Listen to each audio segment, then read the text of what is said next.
Je vous remercie de votre présence à cette session particulière consacrée à la revue du portefeuille des projets financés par la Banque mondiale au Sénégal. Cet exercice s'inscrit dans un contexte particulièrement important et décisif pour notre pays. D'une part, nous préparons les prochaines assemblées annuelles du Fonds monétaire et de la Banque mondiale. Et d'autre part, nous sommes en pleine négociation du prochain cadre de partenariat pays avec la Banque mondiale. En outre, les services étatiques finalisent le nouveau référentiel stratégique qui définit les axes prioritaires pour le Sénégal à l'horizon 2050, selon une vision mettant en avant la prospérité, l'équité et la transparence.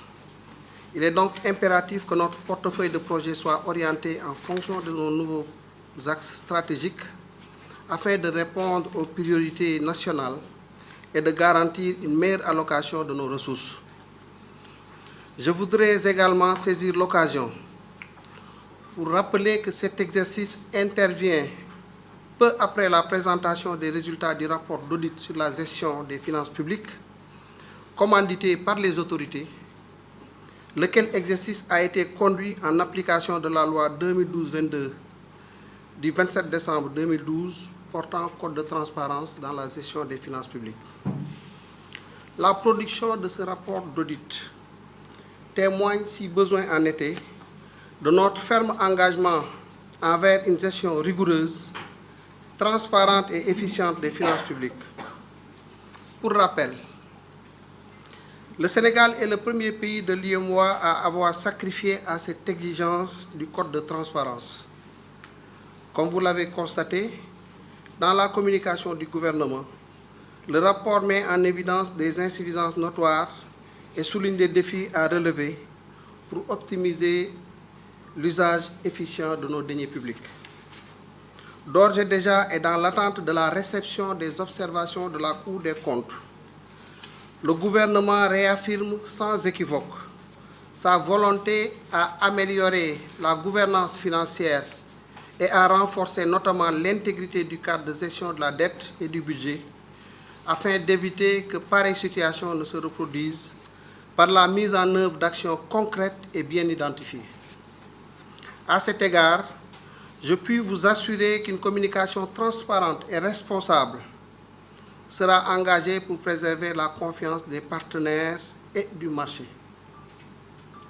C'est dans cet esprit de transparence et de responsabilité qui a toujours fondé la crédibilité de l'administration des finances que nous entamons aujourd'hui la revue de notre portefeuille de projets avec pour objectif de garantir que chaque projet contribue de manière stratégique, tangible et productive à la transformation économique et sociale du Sénégal. Cet exercice est également une opportunité de faire un bilan approfondi des projets en cours, d'évaluer leurs performances et de passer en revue les investissements réalisés dans le cadre de notre partenariat avec la Banque mondiale. Nous devons veiller à ce que ces projets soient alignés non seulement avec nos objectifs de développement à long terme, mais aussi avec les besoins immédiats de nos populations, en respectant les exigences de performance et de transparence que nous nous sommes fixés. Parmi les objectifs que nous examinons aujourd'hui, il est important de rappeler la diversité et la portée de notre portefeuille. Actuellement, il comprend 21 opérations nationales et 11 régionales pour un engagement global de 4 milliards de dollars. Ces projets couvrent plusieurs secteurs stratégiques, à savoir les infrastructures, représentant 56% de l'enveloppe, pour un volume global de 1 701 milliards de francs CFA.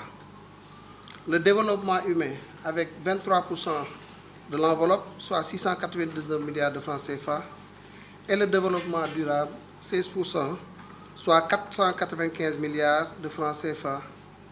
Le digital représente 5% avec un engagement de 150 milliards. Cette répartition témoigne de la diversité des interventions, mais elle doit également être évaluée minutieusement à la lumière des priorités nationales. En effet, le contexte actuel nous appelle à réorienter nos actions et à aligner notre portefeuille avec les nouvelles priorités du Sénégal.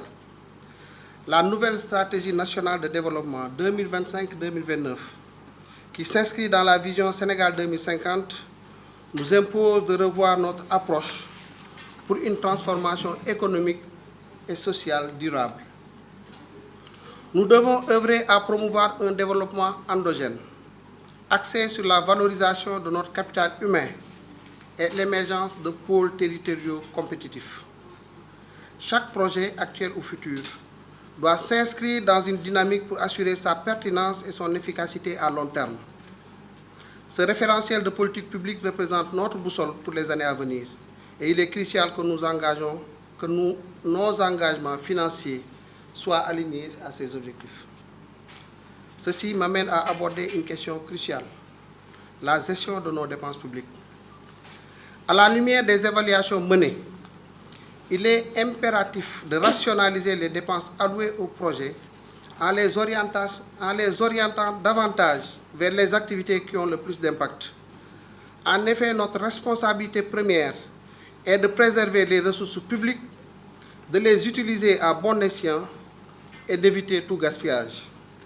Cela signifie qu'il faut envisager, lorsque nécessaire, la restructuration de certains projets ou même leur cessation si leur pertinence ou leur performance sont remises en cause. Nous ne pouvons pas nous permettre de soutenir des initiatives qui ne répondent pas aux standards exigés, au risque de compromettre nos ambitions de développement. Au demeurant, il est essentiel de souligner que les projets qui continueront à être soutenus devront faire l'objet d'un suivi rigoureux. Donc, nous devons mettre en place des mesures visant à améliorer leur gestion, leur organisation et leur exécution. Il s'agira de renforcer les capacités des unités de gestion, d'optimiser les procédures de décaissement, notamment, et d'adopter une approche encore plus axée sur les résultats.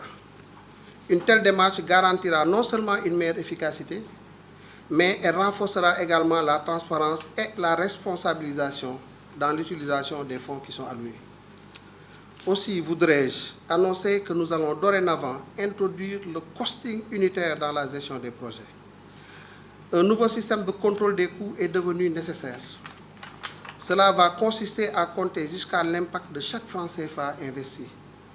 Toutes les prévisions ex ante et les évaluations ex post devront dorénavant permettre de savoir l'efficacité des francs CFA investis et les impacts réels sur les cibles de chaque secteur.